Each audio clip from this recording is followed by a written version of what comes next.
Falaste do MPLA, que observação fazes destas últimas problemáticas do MPLA, em que existe esse bagar interno? Existe a velha guarda que quer inovação, existe outra velha guarda que parecia ser inovadora, mas quer voltar atrás, em que não há múltiplas candidaturas, é o candidato líder, quem já está a liderar é que vai ou se reapresentar ou então ele é quem vai indicar o candidato sucessor. E tem essas crispações entre eles, essa luta interna. Como é que estás a observar e em que estádio está o MPLA segundo tu? É assim, bem, mano, eu acho, primeiro, o MPLA não é um partido de cultura democrática, nem institui a democracia, penso eu, no seu estatuto interno, e por cultura tem tido uma transição sempre muito violenta, né? Então, eu acho que os partidos políticos vão criando cultura. O presidente Zé Wimbe sempre criou já condições para a transição. O partido do MPLA, infelizmente, o primeiro presidente morreu, depois o segundo foi eleito, o primeiro também já foi eleito numa confusão terrível, né? Nunca houve Hum. consenso, sempre foi uma ideia de força que manteve o presidente Agostinho Neto. Depois, acredito que o José Eduardo dos Santos veio mais ou menos na mesma linha, e quando ele teve que se manteve sempre na ideia de força. Também estávamos num Uhum. contexto de guerra, também pá, é normal que ele, para conseguir gerir os seus generais, não sei quanto, também tivesse essa posição. Não sei. Só que o MPLA já tinha que começar a se politizar um bocado. Porque isso acompanha também três momentos importantes que maturaram o próprio MPLA. Primeiro, o MPLA saiu do movimento, né, um movimento clandestino, depois vai para uma guerrilha, depois partido político. A questão é que tudo isso acompanha. Então, o próprio líder do MPLA, por cultura, é um militar. Mesmo o José Eduardo Santos não sendo identificado como militar para disfarçar a questão militar, é um militar. Sempre foi classificado como um grande estratega, não sabemos quais são Então, as forças. estás a dizer que o MPLA, mesmo atualmente, é gerido por militares? É militar. E sempre houve uma estrutura, né, de Uhum. pessoas mais velhas, militares, né, que muita gente já deve saber identificar, que mandavam sempre no MPLA e acompanharam sempre José Eduardo dos Santos, continuaram até dispuseram-no. Depois, agora veio a questão, isso a filha dela a dizer, né? Agora veio Uhum. a questão do João Lourenço, que dizem que não consegue trabalhar muito porque sofre muita pressão, mas ele sofre muita pressão porque rouba e não consegue aplicar o bocado que pode nas cidades que são, epá, importantes ou urgentes, pelo menos, né? Uhum. Então, eu acho que o MPLA não tem a cultura da democracia e também não sabe fazer a transição. Talvez agora possa se emendar um bocado, porque entendemos que agora poderá haver reais múltiplas candidaturas. Poderão ser as primeiras reais múltiplas candidaturas. E o que pode acontecer é que isso pode não se verificar. O Lourenço não tem sido flexível a isso. Pelo que temos observado, ele não tem sido flexível a isso. Logo, se for realmente as primeiras múltiplas candidaturas, podemos entender que o MPLA está a evoluir. Mas, pelo que os sinais que estamos a identificar, aquilo é uma estrutura autoritária, com muitos problemas, está em Uhum. falência porque internamente eles lá não conseguem mais se gerir, e a juventude que é pior. Porque o João Lourenço criou uma cultura, mesmo agora com o último discurso dele, de virar os mais velhos contra os mais novos.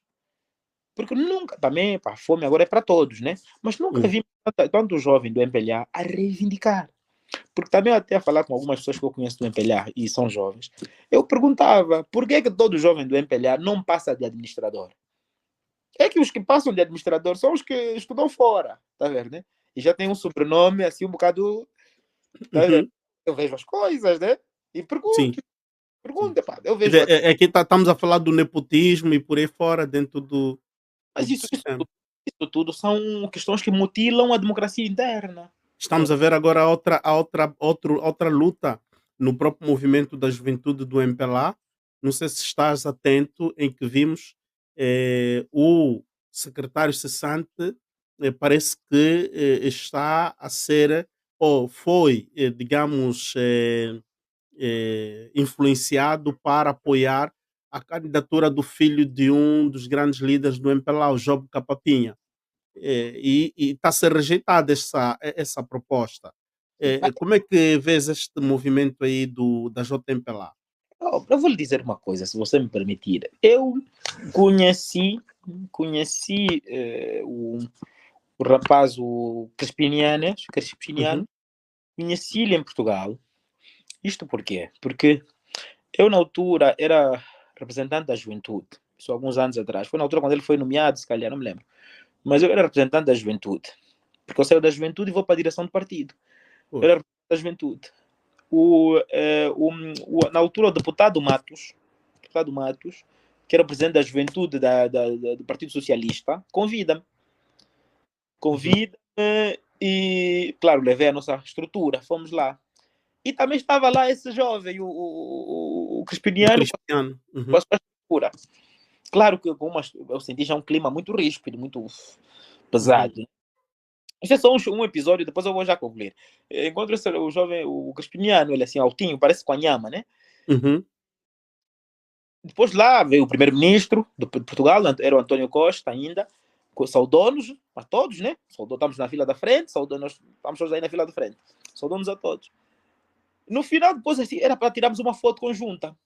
Então, mas eu fui voluntário já para. Eu sou já assim muito disponível, fui já uhum, voluntário para ir lá falar com ele, né? Porque veio um rapaz, o Pinto Matamba, que era muito simpático, falava muito, não sei quanto. Depois vinha sempre falar de economia, não, o país pode melhorar. Não sei. Tinha um discurso assim bom, Pinto Matamba era o nome dele. Quando depois eu vou lá ter com o Cristiano para puxar para foto, eu vi um indivíduo com o peito assim muito inflado e com uma postura dura, dura, dura, dura, dura. Eu olhei para ele e disse: meu irmão, o nosso maior inimigo não sou eu, nem tu, é este muro invisível que alguém criou e te impede de você me abraçar, eu, teu irmão. Mas depois ele lá tentou falar um bocado, não sei o quê. Mas com isso quero dizer que eu acho que o MPLA tem que mudar um bocado e se partir pela juventude melhor. Eu ouvi dizer que não quero me meter, porque é um uhum, problema, não quero me meter nas questões eleitorais, não, isso eles votem a quem quiser, mas ouvi dizer sim que este jovem daria sequência àquela postura, pouco aberta, de pouco diálogo, tá vendo, né? Um bocado do. Porque eu vi até naquele dia, se pode ser sincero, se me dissessem que esse Pinto Matamba era candidato, eu até comentava uhum, mesmo. Teve um momento apreciável, né? Foi um uhum, curto, mas foi apreciável. Para isso, quero dizer que nós da UNITA sempre tivemos vontade de dialogar. E para nós interessa-nos uma juventude dialogante. Uma juventude, nem quando nós fomos poder, gostaríamos de ter que um MPLA dialogante, um uhum, MPLA ativo, um MPLA que contribua, que não subverta as coisas, né? Porque uhum, uhum. nós, enquanto oposição, não temos atacado a níveis de prejudicar a administração do Estado. Mas também não queremos que alguém que tenha dinheiro tenha essa vontade, né? Uhum. Então, Ok. eu... Capapelo, concluindo este bloco, concluindo mesmo este bloco, porque eram previsto 25 minutos para este bloco, mas já superamos e poderíamos ficar toda a noite aqui a falar da democracia. Mas fechando este bloco, falamos sobre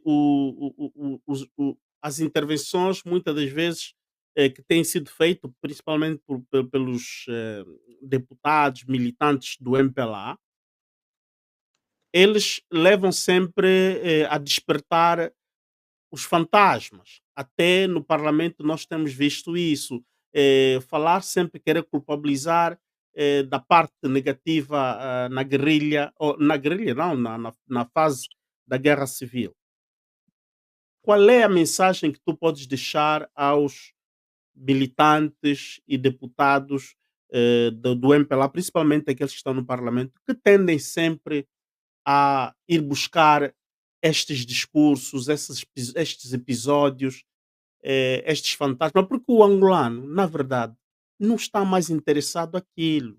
Uhum, uhum, A juventude, ou melhor, a população ativa em Angola hoje, é aquela população, muito dela até nem esteve na guerra. uhum, uhum. E por isso é já um fraude falar de, quer dizer, ir buscar isso, é incomodar, é colocar uma semente negativa na mentalidade da população atual de Angola. Que mensagem queres deixar para os amigos teus do MPLA? Mano, eu vou lhe dizer assim: o MPLA nunca teve vontade de reconciliar. nunca teve vontade de se desligar do fantasma da guerra. Porque o MPLA precisa de ter uma ferida aberta em cada cidadão ou em cada lar, para quando não tiver argumento, quando falhar na sua única exclusiva função enquanto exerce, né, que é servir todos os angolanos, quando ele fizer isso, ele precisa dessa ferida aberta para ir puxar, porque essa ferida ainda dói, mas já não dói na maior parte da população angolana. Como o Mano disse bem, hoje em dia a maior parte da população da Angola, a idade média de Angola é 18 anos, idade média, 18 anos. Um estado com idade média de 18 anos é um estado produtivo. Por que falha na produção? O MPLA, infelizmente, como o Mano também disse, vou repetir bem, o indivíduo que nasceu em 2000, pode até nascer em 2002, quando a guerra acabou. Uhum. Ele tem 22 anos. Como é que você vai falar do indivíduo que nasceu nunca viu guerra? Cresceu nunca viu guerra? Uhum. A vida dele todo nunca viu guerra. Ele é um adulto, quase adulto. Em Portugal, na Europa, você com 22, 23, 24 anos, você é um indivíduo extremamente, com extrema responsabilidade. Sim. Tem mesmo funções, você vai com toda a responsabilidade que te é exigida. Então, esse indivíduo, ele só conhece 3 coisas: fome, desemprego e os problemas que a gente está sempre a falar, né? Que a culpa é de alguém. Uhum. Ele só conhece isso. Só sabe que eu tenho fome, desemprego. De quem é a culpa para tudo isso? Vamos voltar ao fantasma da guerra. Eles vão perguntar: guerra, mas a guerra aconteceu há quanto tempo? Eu já estou adulto. Eu nasci, não havia guerra. Infelizmente, eu gostaria de apelar a um discurso mais congregador, que pensassem para o próprio bem, porque é impossível que alguém consiga manter um povo cativo para o resto da vida. Mas para o próprio bem dessas pessoas amigas e não amigas do MPLA, não sei, são mesmo amigas, para o próprio bem dos seus filhos, dos seus netos, né? Eu acredito que deviam apostar na alternância e, em segundo valor, e primários de poder, na reconciliação, na verdadeira reconciliação.